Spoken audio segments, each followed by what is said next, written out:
നിക്ഷേപ തട്ടിപ്പിന്റെ പേരിൽ പൊളിച്ചു നീക്കാൻ ശ്രമിച്ച അമ്പലപ്പുഴ കാക്കാഴത്തെ ശ്രീനാരായണ ഗുരുമന്ദിരം തൽക്കാലം പൊളിക്കില്ല. ഭക്തരുടെ പ്രതിഷേധത്തെ തുടർന്ന് പോലീസിനോട് കോടതി റിപ്പോർട്ട് തേടി. റിപ്പോർട്ട് പരിശോധിച്ച ശേഷം മെയ് 20-ന് കോടതി കേസ് വീണ്ടും പരിഗണിക്കും. സ്വകാര്യ ട്രസ്റ്റ് നടത്തിയ തട്ടിപ്പിൽ കോടതിയെ തെറ്റിദ്ധരിപ്പിച്ച് ശ്രീനാരായണ ഗുരുമന്ദിരം പൊളിച്ചു നീക്കി ദേശീയപാതയോരത്തെ സ്ഥലം വിൽക്കാനായിരുന്നു ശ്രമം. ജനം ഇംപാക്ട്.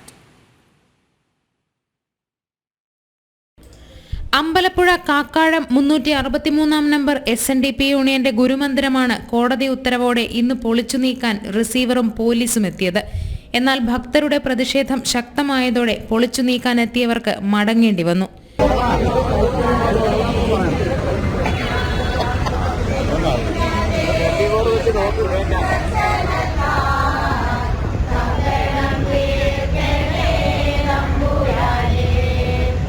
ഗുരുമന്ദിരം പൊളിച്ചു നീക്കി 14 സെന്റ് സ്ഥലം വിൽക്കാനായിരുന്നു തീരുമാനം.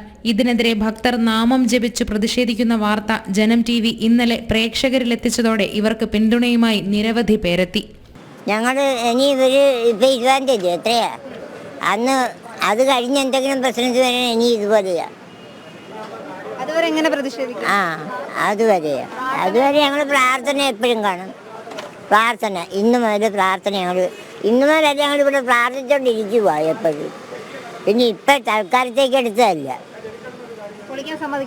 ഇല്ല ഇത് ഞങ്ങളുടെ ജീവൻ പോയാലും ഞങ്ങൾ അനുവദിക്കത്തില്ല. പ്രാർത്ഥന മാത്രം, പ്രാർത്ഥന കൊണ്ട് ഞങ്ങൾ നേടിയെടുത്തിരിക്കും.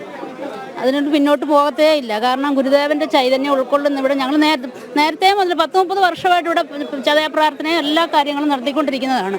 അത് ഇനിയും തുടർന്ന് തന്നെ പോകും. ഇതിനു വേണ്ടി ഞങ്ങൾ ഏതറ്റം വരെ വേണമെങ്കിലും പോകും.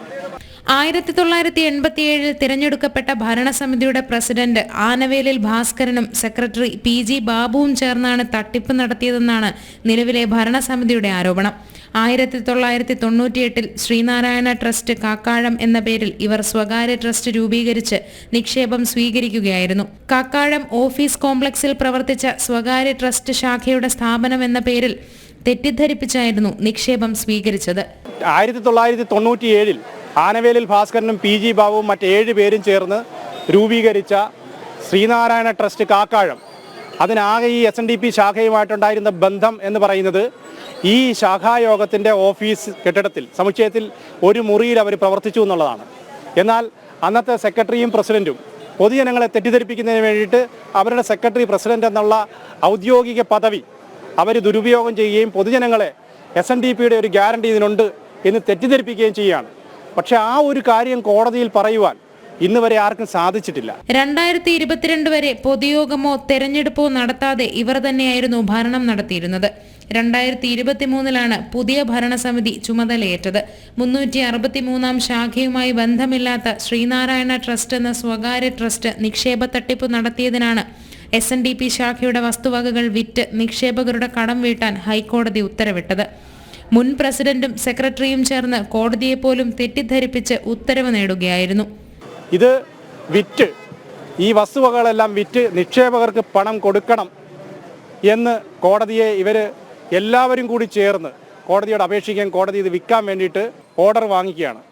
2017 ഓർഡറാണ്. അങ്ങനെ ഒരു ഓർഡർ ഉണ്ടായ കാര്യം SNDPയുടെ ബന്ധപ്പെട്ട കക്ഷികളായ ഞങ്ങൾക്കറിയില്ല.